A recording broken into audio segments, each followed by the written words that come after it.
आप घर की रानी हैं तो रानी बनकर रहें, क्योंकि अपने लिए भी प्रेजेंटेबल रहना जरूरी है।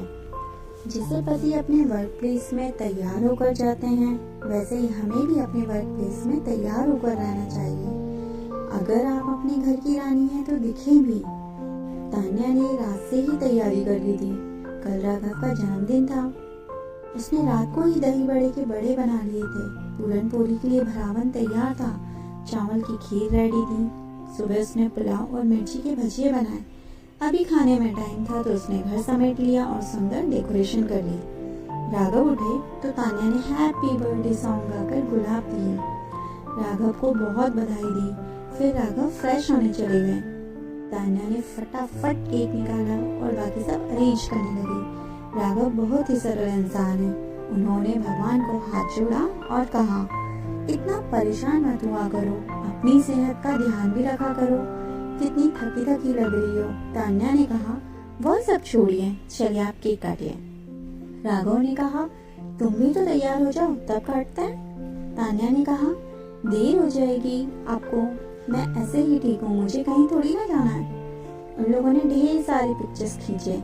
फिर नाश्ता वगैरह करके राघव ऑफिस चले गए। तान्या अपने काम में लग गई। कुछ देर बाद तान्या ने फोन खोला तो देखा राघव ने स्टेटस डाले हैं, जिसमें तान्या और राघव दोनों खड़े हैं। राघव जहाँ हैंडसम, स्मार्ट और तंदुरुस्त नजर आ रहे हैं, वहीं तान्या बीमार, सूखा चेहरा लिए, आँख के नीचे काले घेरे, बिखरे हुए बाल, कॉटन का अजीब सा गाउन डाले, सूखा आटा लगी हथेलियों में विचित्र दिख रही थी। उसे अचानक से लगा जैसे राघव और उसकी जोड़ी बिल्कुल मिसमैच है, जबकि हर कोई कहता था कि तान्या बहुत खूबसूरत है, मगर यहाँ पर खूबसूरती का तो कोई नामो निशान नहीं था। ऐसा लग रहा था जैसे कोई केयर टेकर खड़ी हो। उसे खुद के ऊपर शर्म आ रही थी। फोटोज में नीचे शानदार ब्रेकफास्ट दिखाई दे रहा था।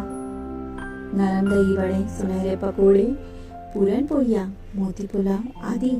उसने झट राघव को फोन लगाया। राघव ने बोला, हाँ मैडम बोलिए।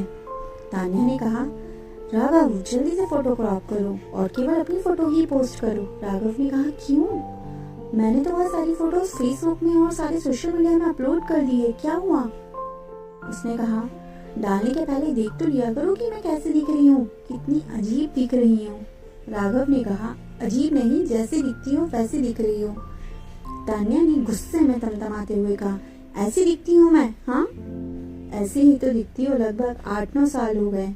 उसने कहा, नहीं राघव, मैं इस पिक्चर में बस अच्छी नहीं दिख रही हूँ, वरना तैयार होती हूँ तो बहुत अच्छी दिखती हूँ। अभी सुबह सुबह की फोटो है तो अच्छी नहीं दिख रही।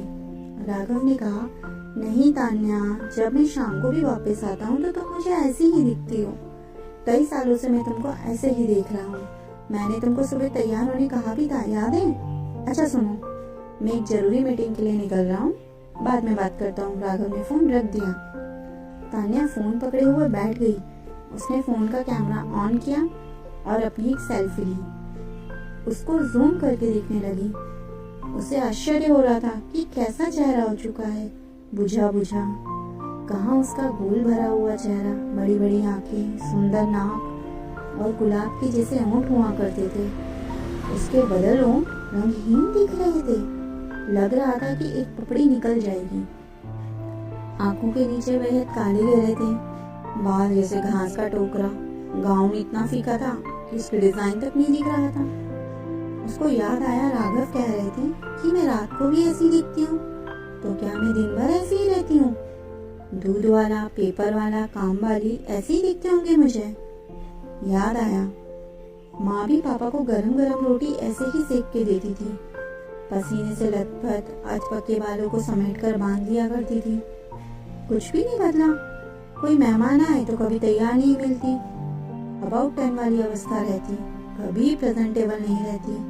कोई पोस्टमैन, कुरियर, गैस सिलेंडर वाला आए तो भागो, पहले बाहर जाने लायक बनो तब जाकर पार्सल लो, हाथ में सिलेंडर वाले को पैसे दो। ये सब सोचते सोचते तान्या का मन बहुत बेचैन हो गया। वह भागकर पड़ोसन मधु के घर गई। मधु का पति भोजन करने घर आया था।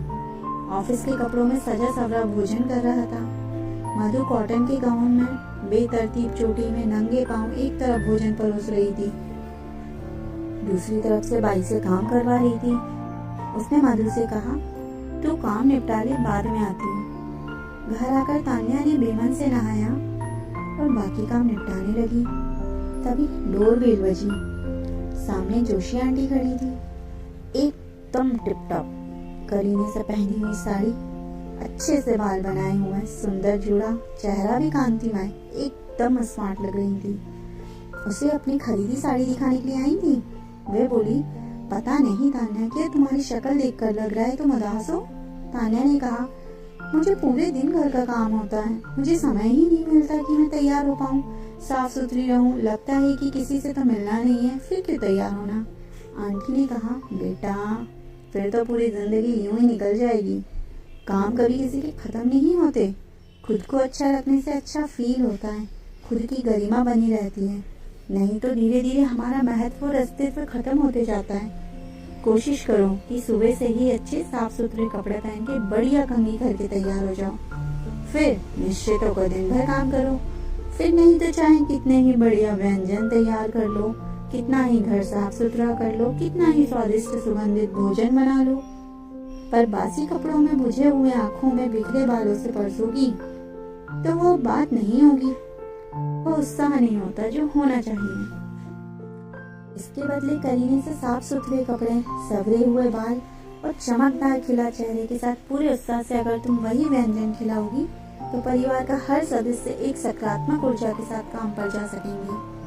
तुम्हारा थका उदास चेहरा देखकर तुम्हारे परिवार को क्या महसूस होता होगा, कभी सोचा? कल से एक नई शुरुआत करो, ठीक है? तान्या को बहुत अच्छा लगा कि किसी ने उसको सही सलाह दी और वह इस दुविधा से निकल पाई, वरना सहेलियां दुखड़ा रो रो के वही गलतियां दोहराती रहती हैं। अगले दिन वह सुबह उठकर फ्रेश हुई, अच्छे से मुंह हाथ धोए, बालों में कंघी करी, गाउन चेंज कर सूट पहना और काम में लग गई। काम के कारण नहाना तो बाद में हो पाएगा, इसलिए इस तरह से रेडी हुई। सुबह 8 बजे घर के सामने आलू खरीदते हुए आंटी को देखा। वो बढ़िया सा सूट पहनकर, बाल बनाकर बिल्कुल चुस्त दुरुस्त काम में लगी हुई थी। जैसे बिग बॉस में सारे सदस्य अच्छे कपड़ों में काम करते हैं, ठीक वैसे। तान्या ने कहा, आंटी आपने सही सलाह दी थी, देखिए अब मैं घर और बाहर दोनों कंफर्टेबली काम कर निपटा पा रही हूँ। लोगों से मिलने, बात करने में झिझक नहीं हो रही, अपने आप में कॉन्फिडेंस महसूस हो रहा है। अब मैं हमेशा प्रेजेंटेबल रहूंगी। तो सखियों, हमेशा प्रेजेंटेबल रहना चाहिए ताकि हम कॉन्फिडेंस के साथ काम कर सकें और चाहे जो भी आए हम उन्हें अटेंड कर सकें। जैसे पति अपने वर्कप्लेस में तैयार होकर जाते हैं, वैसे ही हमें भी अपने वर्क प्लेस में तैयार होकर रहना चाहिए। अगर आप अपने घर की रानी हैं तो दिखें भी। ओके सहेलियों, अगर मेरी पोस्ट आपको पसंद आई है तो like and subscribe. Thank you.